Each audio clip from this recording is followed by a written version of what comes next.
Your Excellency, take your seats. We are about to start the opening ceremony. Thank you very much. Thank you for your understanding.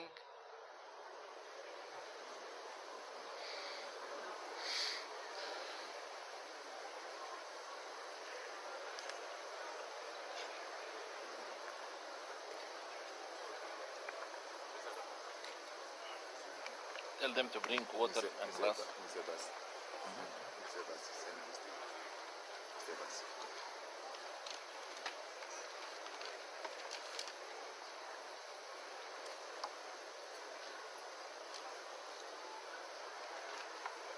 Give them.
Excellencies, ladies and gentlemen, may I humbly call all of you to rise for the African Union anthem.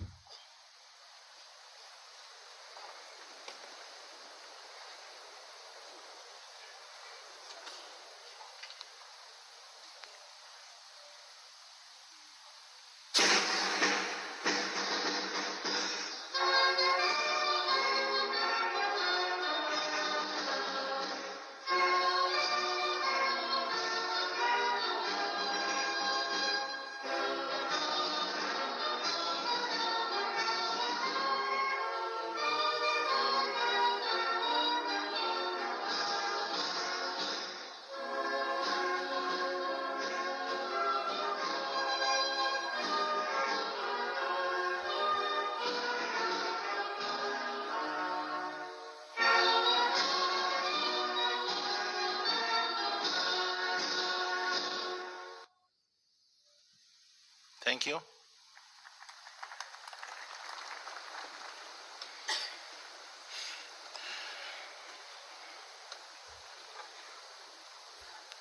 Your Excellency Muhammad Wil Sheikh Al Ghazwani, President of the Islamic Republic of Mauritania and Chairperson of the African Union.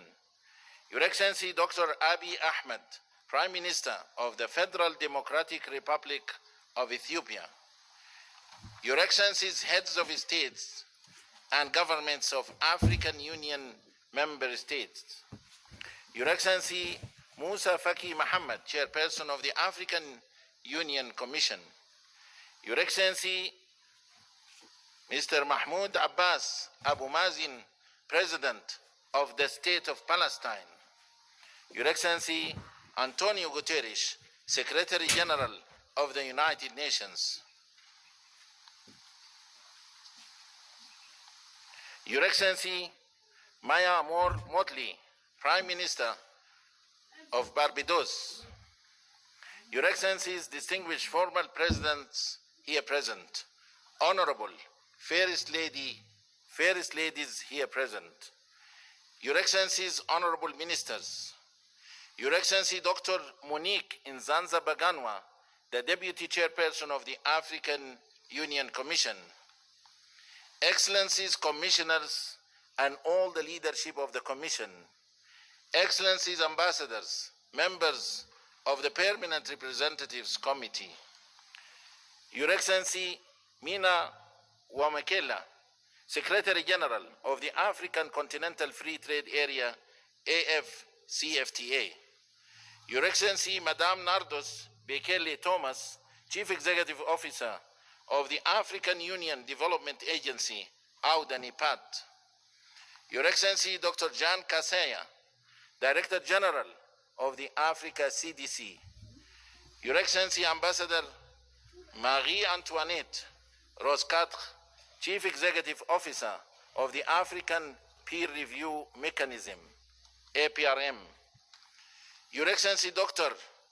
Nkosazana Dlamini Zuma, Minister of Cooperative Governance and Traditional Affairs of the Republic of South Africa, former Chairperson of the African Union Commission, Your Excellencies, heads of United Nations specialized agencies and international organizations here present, سعادة نائب الأمين العام لجامعة الدول العربية ممثل الأمين العام, Your Excellency Luis Moshikiu Abo, Secretary General of the International Organization of La Francophonie,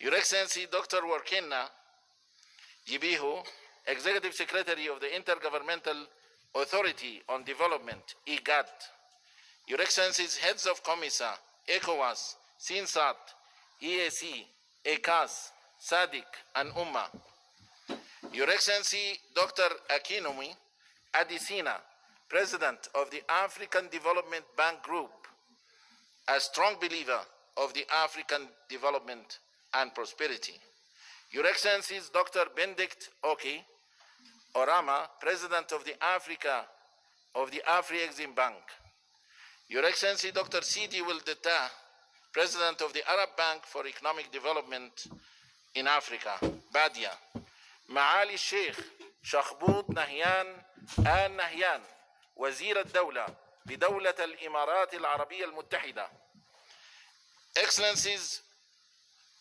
Permanent Observer Representatives to the African Union, and Excellencies, representatives of our partners to the African Union, all protocol observed members of the press, a very good morning to you all.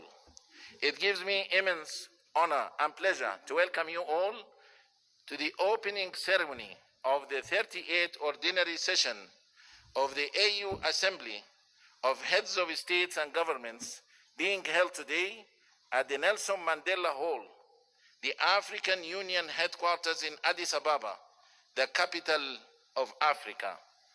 Addis Ababa, a vibrant city that has been at the heart of the Pan-African diplomacy and multilateralism, stands as a symbol of Africa's unity and progress.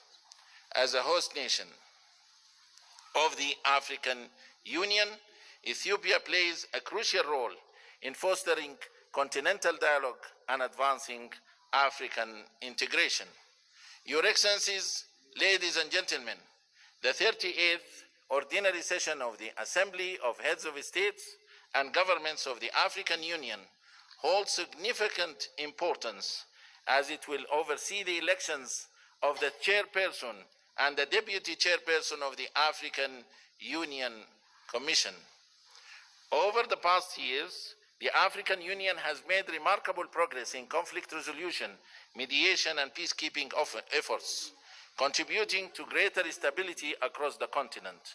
Economic transformation has been further strengthened through the African Continental Free Trade Area and accession to the G20, contributing towards the implementation of Agenda 2063, the Africa we want.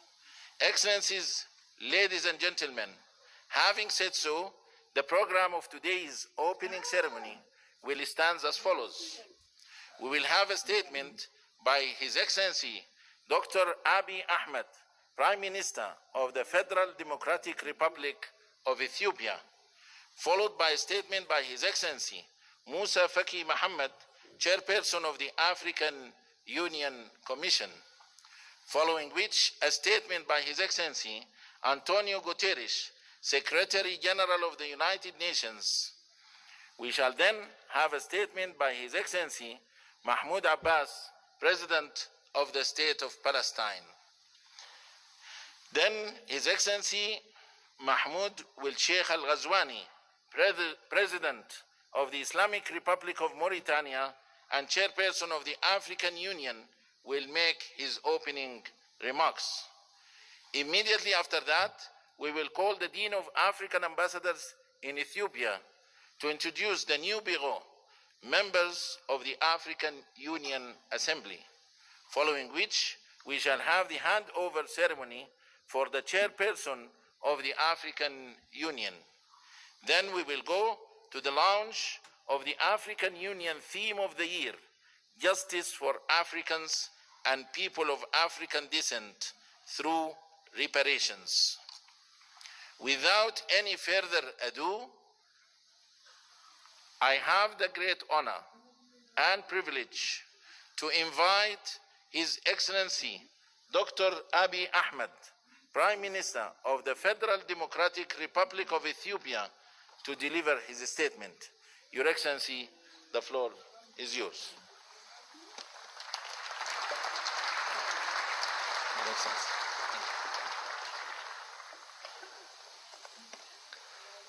Your Excellency, President Mohammed Ould, outgoing Chairperson of the African Union, Your Excellency, Excellencies, Heads of State and Government, Your Excellency Musa Faki Mohammed, outgoing Chairperson of the African Union Commission, Your Excellency Antonio Guterres, Secretary General of the United Nations, distinguished ministers, ambassadors, diplomats, ladies and gentlemen.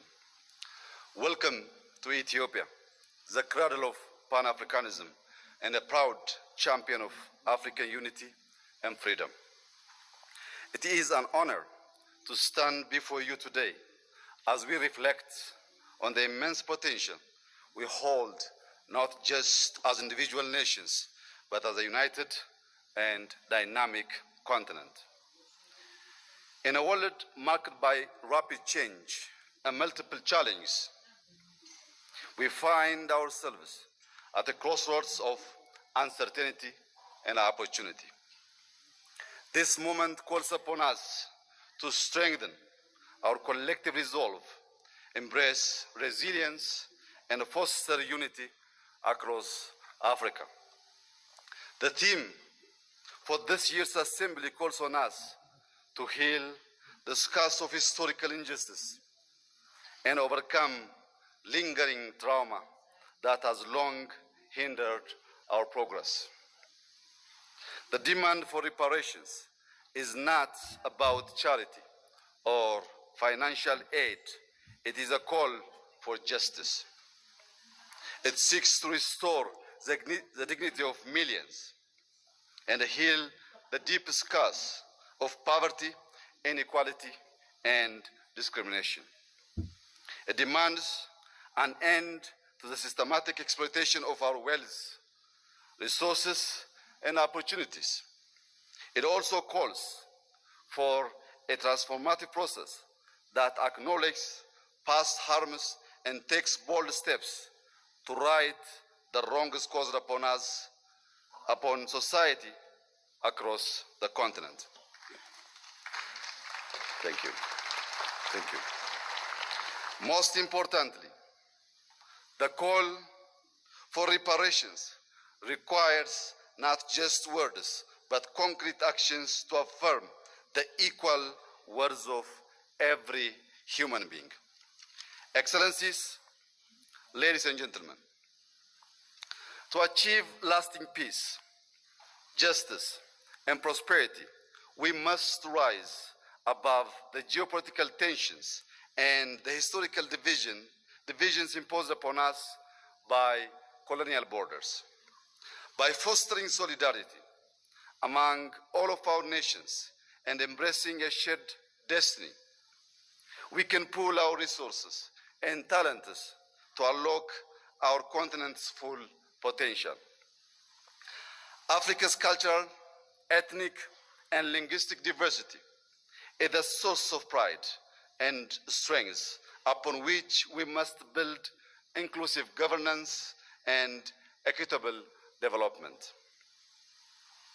Conflict resolution, diplomacy, and peace building must remain at the heart of our efforts.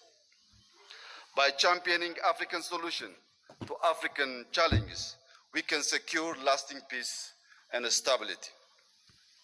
Let us celebrate our achievements in politics, science, economics, and arts. Strategic initiatives such as the African Continental Free Trade Area give us the tools to boost intra-Africa trade, reduce external dependency, and achieve self-reliance. With Africa's large and dynamic use, abundant natural resources, and growing technological innovations, we have all the means to ensure sustainable growth. The rapid advancement of artificial intelligence, particularly generative AI, offers unprecedented opportunities to transform our economies and societies. By collaborating in AI, fintech, renewable energy, and mobile technology, we can address shared challenges such as climate change, infrastructure gaps, and public health crisis. Africa's rich and diverse data sets are essential for training robust and inclusive AI models. This highlights the importance of African representation in shaping future technologies. However, As we embrace these advancements, it's essential to protect our data sovereignty, prevent digital exploitation, and develop homegrown AI solutions that reflect African values and contexts. As our data sets grow, so must our capacity to harness them for local and global good. When used responsibly, AI can be a powerful tool in conflict prevention, transparent governance, and inclusive development. Africa must actively participate in the global technology race to ensure we are competitive players in the evolving digital landscape, while also ensuring we benefit equitably from this technological revolution. Furthermore, Africa's voice on global issues must grow stronger, ensuring that we have a say in shaping governance frameworks and other much-needed reforms in the global order. By empowering grassroots movements, youth networks, and educational programs focused on digital literacy and technological innovation, we can inspire the next generation. This will ensure Africa stands not just as a beneficiary of a global advancement, but as a key contributor in shaping the future of humanity. Excellencies, the opportunities before us are immense. Ethiopia is determined to prosper, guided by a vision of vibrant democracy, sustainable economic growth, rich cultural heritage, social progress, and a deep commitment to environmental regeneration. To realize this goal, we have laid out a pragmatic roadmap rooted in the transformative principles of Madamar. Madamar, an Amharic term loosely translated as synergy, is our guiding philosophy. It is a homegrown ideology that promotes prosperity, unity, sovereignty, security, and national dignity.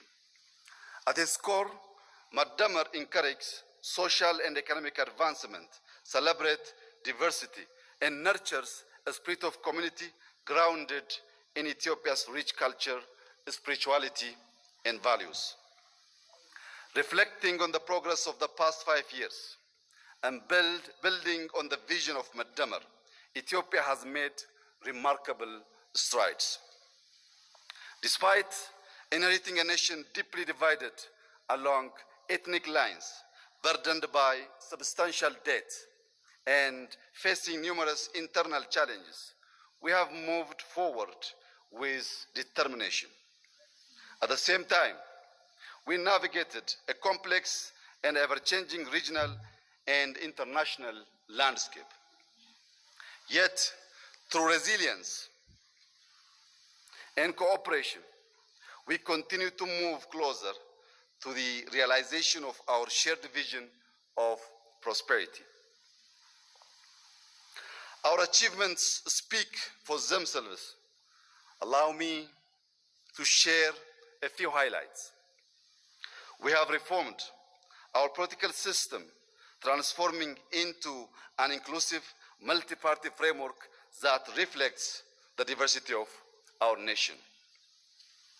To deepen these reforms and foster cohesion, reconciliation, and peace, we are undertaking a national dialogue. On the economic front, we have built a resilient and diverse economy. Over the past 5 years, we have doubled our cultivated land, increasing crop production to nearly 700 million quintals, with the wheat accounting for 40% of this total. These efforts have strengthened food security and driven rural development. Today, Ethiopia is the largest wheat producer in Africa.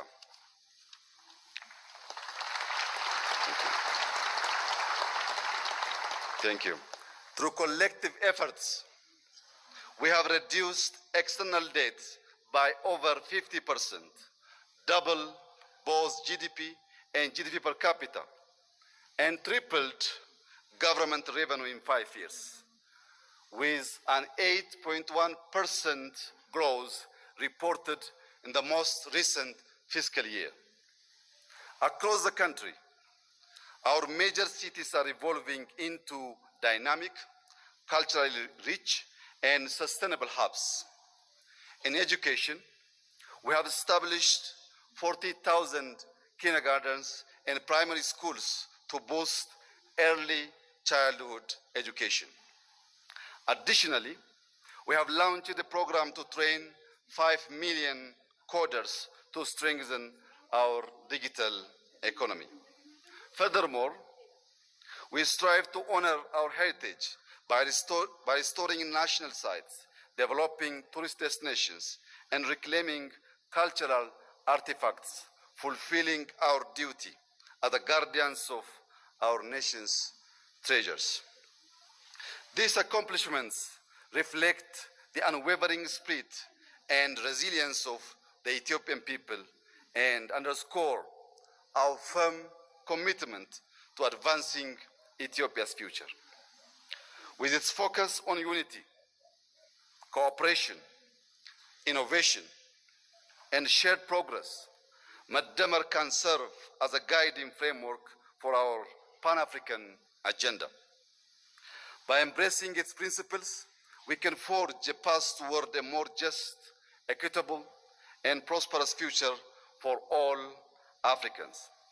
Excellencies, ladies and gentlemen, let us march forward with determination, harnessing the limitless potential of our continent and its people. The time is now to claim our future, build a legacy of equality and prosperity, and secure dignity for all. Let us be the generation that unites the continent and our diaspora in a shared vision of justice, prosperity, and peace. To conclude, I thank our outgoing chairperson, President Muhammad Ould, for his leadership and representing our organization on the global stage. Allow me to also warmly congratulate our newly chairperson, President Joe Lorenzo, and wish him success during his tenure. I would also like to take a moment to express my heartfelt gratitude to His Excellency Musa Faki Mohammed for his exemplary leadership as chairperson of the African Union Commission over the past 8 years.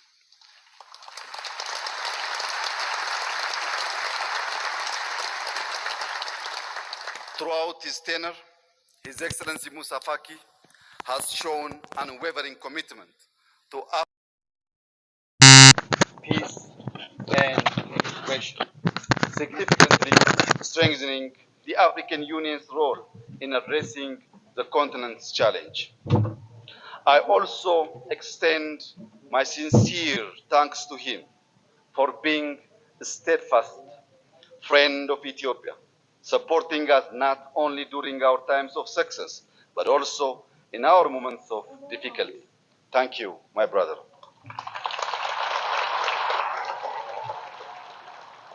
As we bid farewell to His Excellency Musa Faki, it is with great pleasure that I extend a warm welcome to our incoming chairperson of the African Union Commission here in Ethiopia. I am confident that under his leadership, we will continue to make great strides toward achieving our collective goals. I wish him every success during his mandate. Thank you for your attention, and I wish us all a fruitful summit. God bless Ethiopia. God bless Africa. I thank you.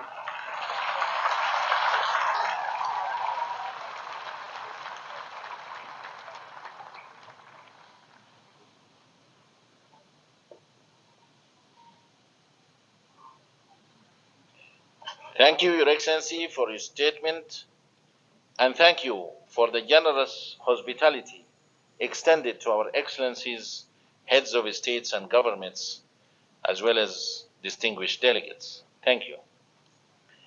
And now allow me to invite with great honor and pleasure His Excellency Musa Faki Mohammed, Chairperson of the African Union Commission, to deliver his statement. Your Excellency.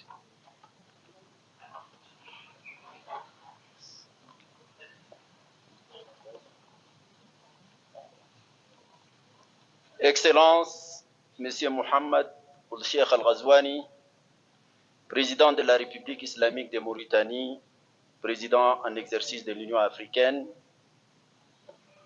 Excellence Dr Abiy Ahmed, Premier ministre de la République d'Éthiopie, Excellences, Mesdames et Messieurs les chefs d'État, de gouvernement et de délégation, Excellences, Monsieur Mahmoud Abbas, Président de l'État de Palestine, ma très chère sœur amie Mia, Premier ministre de Barbados, Excellence, Monsieur Antonio Guterres, Secrétaire général des Nations Unies, Mesdames et Messieurs les ministres, Docteur Nkosazana Zuma, ancienne présidente de la Commission de l'Union africaine, Madame la vice-présidente, Mesdames et Messieurs les commissaires, Mesdames et Messieurs les secrétaires généraux et exécutifs des communautés économiques régionales et mécanismes régionaux, Mesdames et Messieurs les chefs exécutifs des organes et institutions spécialisées de l'Union africaine, Mesdames et Messieurs les chefs des missions diplomatiques,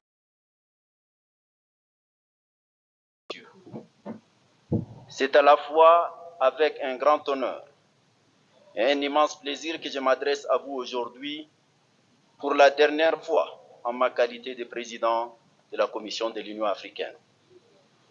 Je voudrais tout d'abord, puisque nous sommes encore au début de l'année nouvelle 2025, présenter à vos excellences, vos familles et vos peuples, au nom de tous les personnels de l'Union africaine, mes meilleurs vœux de santé, de prospérité et de succès.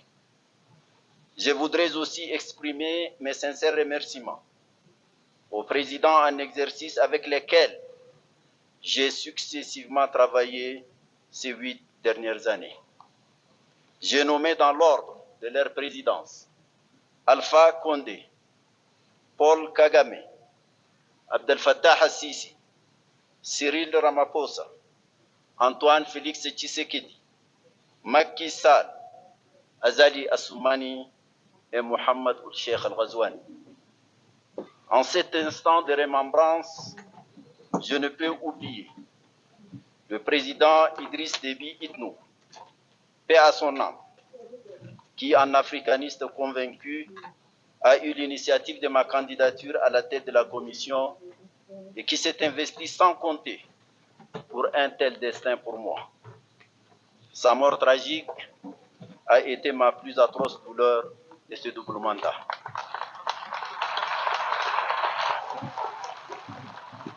Excellences, Mesdames, Messieurs, temps se sont écoulés depuis mon élection fin janvier 2010, président de la Commission de l'Union africaine. Acquitté du devoir moral de vous présenter les grandes lignes du bilan de ce double mandat. Grâce à ces parcours, je me suis profondément imprégné à la fois de ce qui fait la grandeur et le rayonnement de notre continent, de notre organisation continentale, ainsi que des pesanteurs et limites diverses ayant entraîné le rythme de nos cadences. J'ai sillonné ce beau et fantastique continent.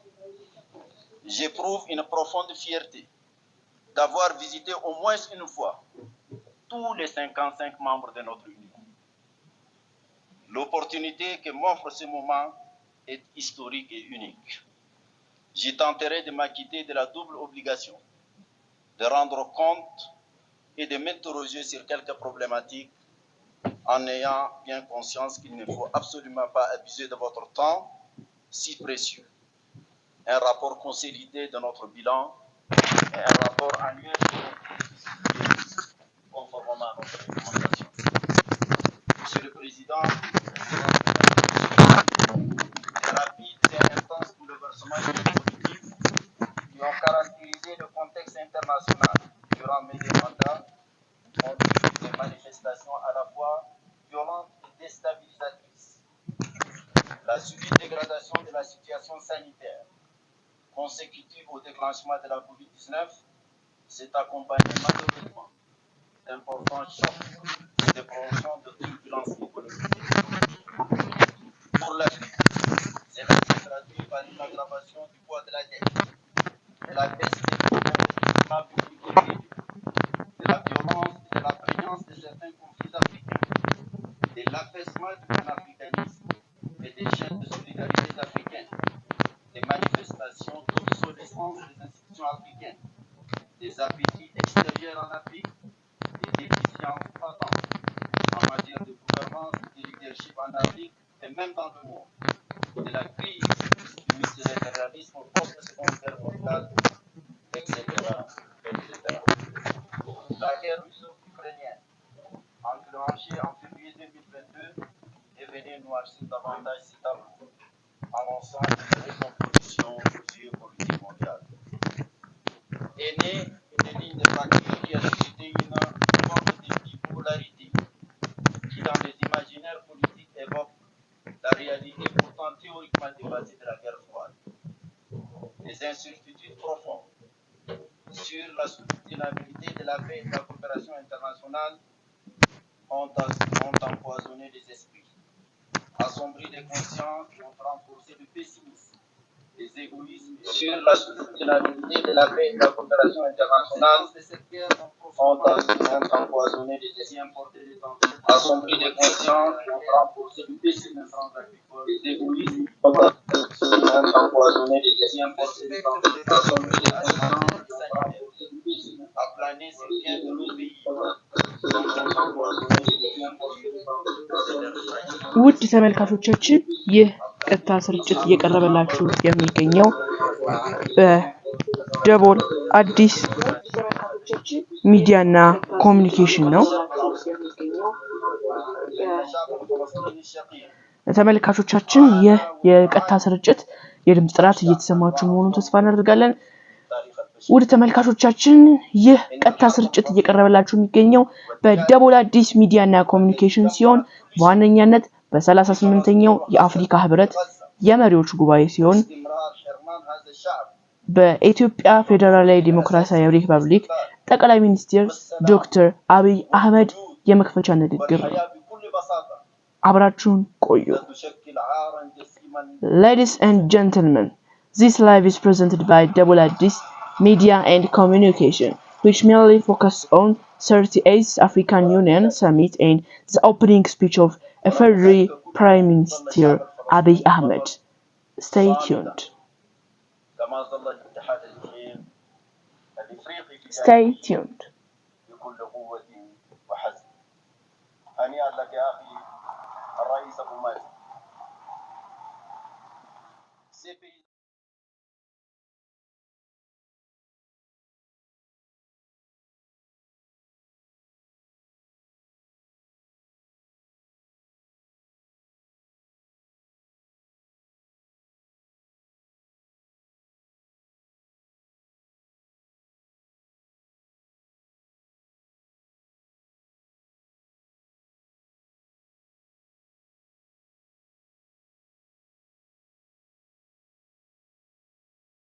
Ce drame qui lui pèse aujourd'hui, malgré les cessez-le-feu et la libération des otages et prisonniers, facilité par le Qatar, les États-Unis, sur la conscience universelle et que ተመልካቾቻችን ይህን ቀጥታ ስርጭት እየተከታተላችሁ የምትገኙት በደቡብ አዲስ ሚዲያና ኮሙኒኬሽን ተዘጋጅቶ ነው። በዋናነት ደግሞ የሚያተኩረው በ38ኛው የአፍሪካ ሕብረት የመሪዎች ጉባኤ ላይ ነው ማለት ነው። እስከ ፕሮግራማችን መጨረሻ እንድትከታተሉን በአክብሮት እንገልጻለን። እንግዲህ ይህ ቀጥታ ስርጭት የሚያተኩረው በ38ኛው የአፍሪካ ሕብረት የመሪዎች ጉባኤ ላይ ነው ማለት ነው። እንዲሁም እንግዲህ ከዚህ ከትንሽ ደቂቃዎች በፊት በቀጥታ ስርጭቱም ስትመለከቱ እንደነበረው የመክፈቻ ንግግር ሲከናወን ነበር። ይሄም መክፈቻ ንግግር የተከናወነው በኢትዮጵያ ጠቅላይ ሚኒስትር ወይም በኢትዮጵያ ፌዴራላዊ ዲሞክራሲያዊ ሪፐብሊክ ጠቅላይ ሚኒስትር ዶክተር አብይ አህመድ ነበረ። እስከ ፕሮግራማችን መጨረሻ አብራችሁን ቆዩ። Ladies and gentlemen, this live is presented by Double Addis Media and Communication, which mainly focuses on 38th African Union Summit and the opening speech of Federal Prime Minister Abiy Ahmed. Stay tuned.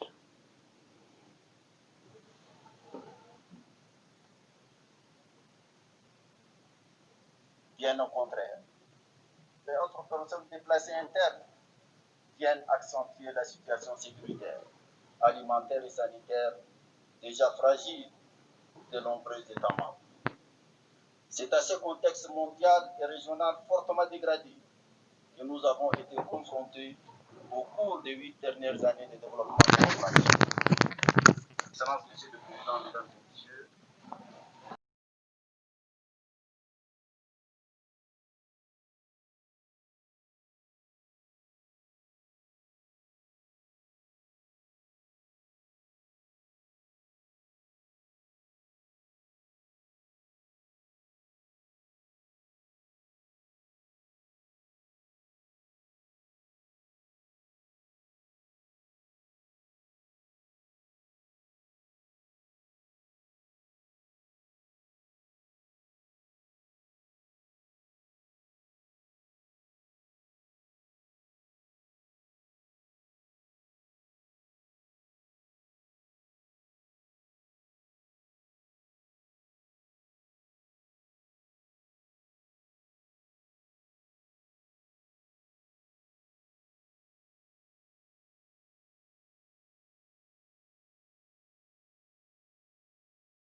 avec cette âme que des stratégies diverses et complémentaires ont été développées, notamment lors de la conférence de Nouakchott de l'année 2024, initiée par la présidence en exercice la Mauritanie, en collaboration avec la Commission de l'Union africaine et d'autres partenaires, dont l'UNICEF et l'UNESCO en particulier. La centralité des problématiques genre et jeunesse a été affirmée. Les envoyés spéciaux femmes et jeunes se sont bien implantés dans l'univers institutionnel du leadership de l'organisation. Tout au long des 8 années de ce double mandat, bien d'autres domaines cruciaux ont retenu toute l'attention qu'ils méritent, de par leur importance pour le développement socio-économique de l'Afrique. Qu'il s'agisse de notre vision sur les questions minières, du programme détaillé de l'agriculture et de l'économie bleue, du développement des infrastructures et de l'énergie, du changement climatique avec l'adaptation et la résilience climatique du continent, de l'intégration régionale à travers la mise en œuvre de la zone de libre-échange continentale africaine, de l'opérationnalisation effective du Fonds de la paix qui a dépassé l'objectif de 400 millions de dollars, du traitement des crises humanitaires dont l'Afrique est l'épicentre avec la mise en place de l'Agence africaine humanitaire, du renforcement de la visibilité de l'Union africaine à travers notre partenariat avec les Nations unies. Tous ont été au centre de notre entreprise collective. Je profite de l'occasion pour rendre ici un hommage tout particulier à un artisan majeur de ces partenariats. J'ai nommé Antonio Guterres, un grand ami de l'Afrique. Merci Antonio.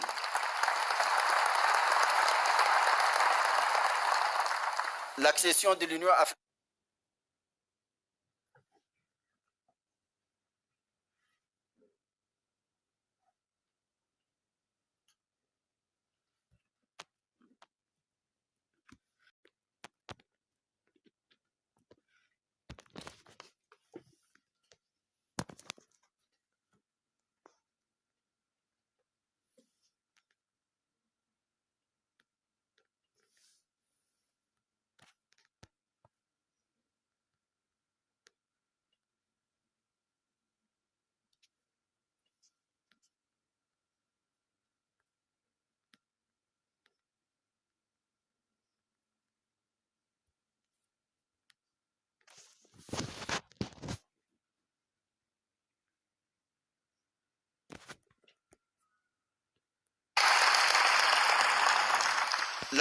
l'Union africaine au G20 et les BRICS, dont plusieurs États africains, d'encadrer les questions prégnantes de notre sécurité collective et d'imposer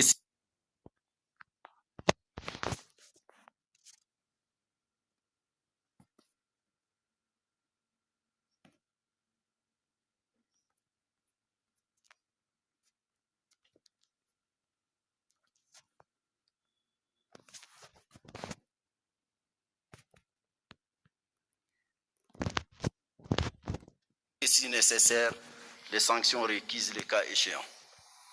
Il est fort regrettable que ces décisions soient parfois contraires à nos principes du CPS, renvoient à la question des changements non constitutionnels du gouvernement.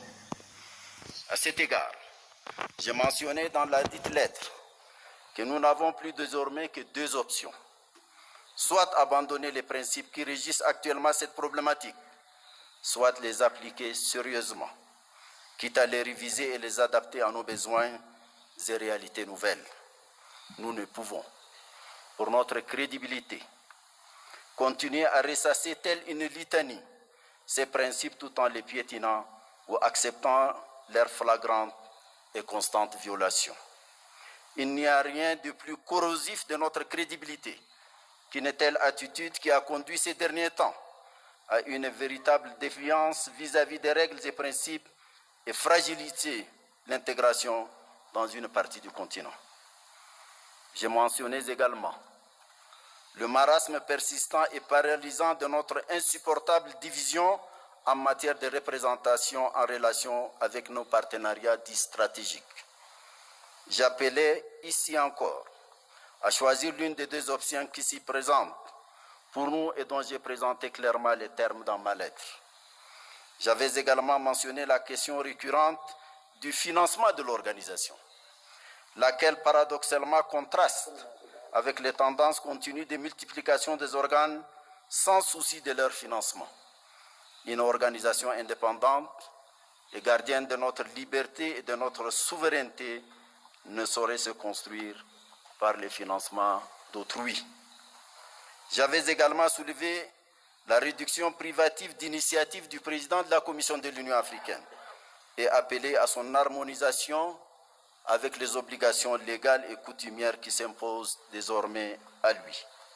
En somme, l'essence de ma correspondance est simple et peut-être brutale. C'est la question d'être dignement ou ne pas être dans notre organisation, placée devant une terrible conjugaison de facteurs de complexité. Ce sont toutes ces questions auxquelles vous faites face aujourd'hui que j'ai voulu pudiquement poser dans ma lettre. Allons-nous enfin ouvrir les yeux sur le sort de notre organisation ou alors continuer à la laisser se lamenter et gémir? Excellences, Monsieur le Président, Excellences, Mesdames et Messieurs, c'est une vérité banale aujourd'hui d'affirmer que les concepts et les instruments juridiques servant de cadre d'analyse des dynamiques de la politique internationale contemporaine sont périmés. Ils ont perdu leur vertu à la fois structurante et explicative des phénomènes mondiaux actuels.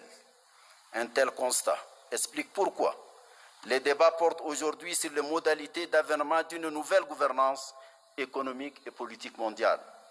L'Afrique ne peut rester muette et inactive. Elle doit impérativement se jeter dans la bataille pour se tailler sa place propre dans les configurations en cours de recomposition. Ce n'est pas facile.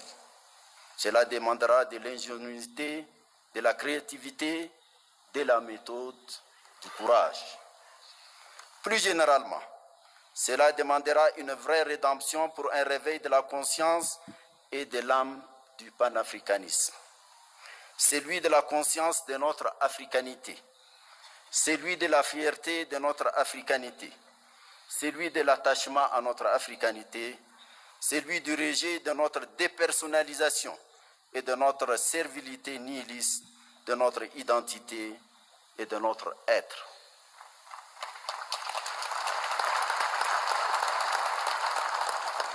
C'est à quoi nous appelle la jeunesse africaine. Celle-ci, majoritaire dans tous nos États, est de plus en plus exigeante.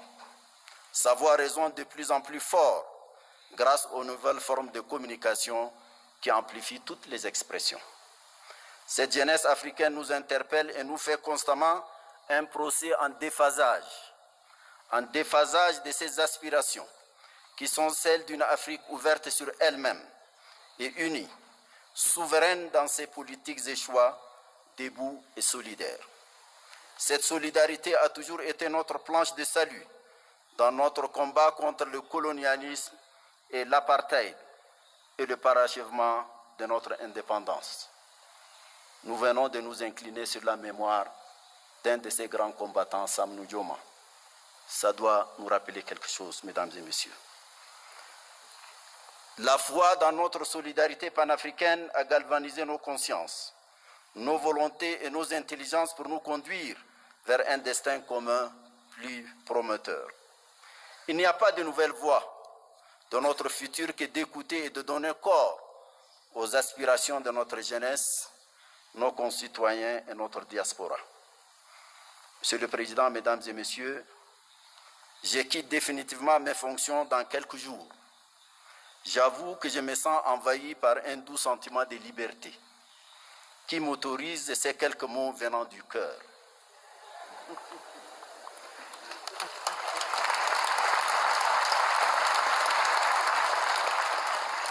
Le premier est un mot de profonde gratitude à vos excellences pour la confiance que vous m'avez accordée en m'élisant pour 2 mandats successifs, président de la Commission de l'Union africaine. Soyez assurés que j'ai mesuré et je mesure toujours toutes les dimensions de cette confiance et du lourd poids de la gratitude et la reconnaissance subséquente. Le deuxième mot porte sur l'autre et moi. Dans cet autre, je pense d'abord à nos partenaires, surtout ceux qui nous ont offert une amitié sincère et une coopération mutuellement avantageuse. Je voudrais les remercier tous et leur exprimer notre gratitude. Je pense ensuite à vous ici présents, ainsi qu'à ceux qui nous ont quittés pour différentes raisons. Nous avons réalisé de bonnes et grandes choses, et surtout avons, autant que faire se peut, respecter une certaine éthique et une ligne de conduite que nous croyons conforme à nos principes et objectifs. Veuillez accepter toute ma reconnaissance. Les membres de commission de l'Union africaine, d'autres hommes et femmes ensuite, y ont travaillé, souvent dans l'ombre, avec assiduité, dévouement, discipline et talent. Je voudrais leur rendre l'hommage qu'ils méritent.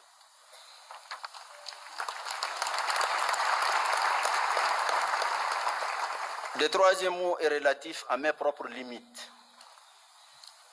J'ai tant voulu faire vite et mieux au cours des 2 mandats que vous m'avez confiés. Je sais que je n'ai pas tout fait. Peut-être ai-je sous-estimé la lourdeur de la tâche et le poids des pesanteurs. Je sais que j'ai peut-être commis des erreurs. Je ne devrais peut-être pas dire peut-être. J'ai certainement commis des erreurs. Peut-être ai-je ici ou là faibli ou m'étais trompé et manqué des occasions de faire mieux. Je voudrais m'en excuser et demander pardon si mes manquements ont causé un quelconque tort individuel ou collectif.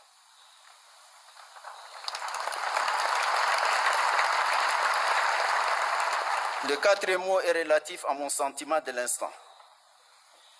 Je suis heureux de reprendre ma liberté. Mais je sais que j'aurai aussi la nostalgie des lieux, des femmes et des hommes que j'y ai connus, du peuple éthiopien à la civilisation millénaire. À vous, mon cher Dr Abiy Ahmed, Betam Amesegnalem.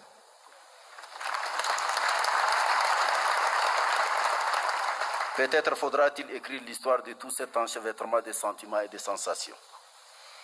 Enfin, mon 5e mot est celui de mon serment, de continuer à servir, de penser à l'Afrique, à servir l'Afrique, à rêver pour elle, pour sa jeunesse à laquelle nous n'avons pas fait suffisamment et à laquelle nous devons faire beaucoup, car après tout, c'est elle qui compte aujourd'hui et davantage demain. Un mot de la fin à vous, Monsieur le Président et cher frère Mohamed Cheikh Al-Ghazouani, pour vous dire combien j'ai apprécié votre proximité tout au long de votre mandat. Vous avez été un maître de sagesse, de civisme et de hauteur, inspirant à tous égards. À vous, Monsieur le Président et cher frère Joao Lourenço, je me permets de souligner que la force tranquille que vous symbolisez me rassure sur une présidence en exercice de sérieux et de substance. Puissiez-vous tous les deux en particulier, et nous tous, avoir une pensée agissante pour les grands prisonniers du Sahel, le président Mohamed Bazoum, dont rien ne justifie l'interminable détention. Il doit être libéré.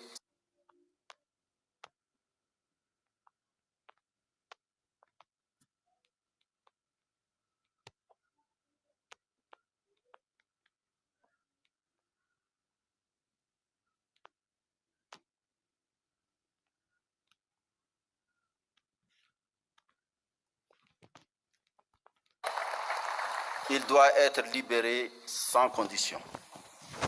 Plein succès à notre sommet, plein succès à notre prochain leadership.